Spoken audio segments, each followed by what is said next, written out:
Hey everyone, today we'll try to create a simple Gantt chart using the Excel spreadsheet without using the charts, right? So for that, we might want to use conditional formatting as well. Before that, we will try to fill the spreadsheet with some symbols, right? It can be a symbol or an alphabet, right? So before that, we will add some formula. It is this particular formula. So what is this formula? Let's come from the inside.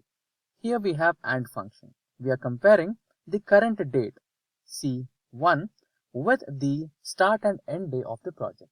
If the condition is true, then you will mark that place or cell with X, and if it is false, you will mark it as plain cell, nothing. It is just double quotes. There is not even space in that. Okay, so press enter. Now you have that particular symbol here. Now select all the cells, go to conditional formatting, go to highlight cell rules.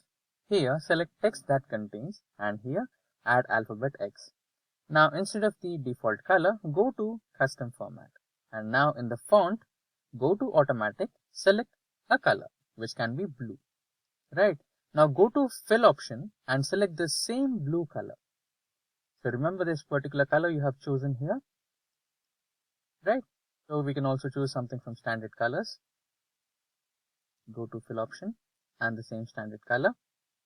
Press OK. Now the text X has been hidden inside the fill cell.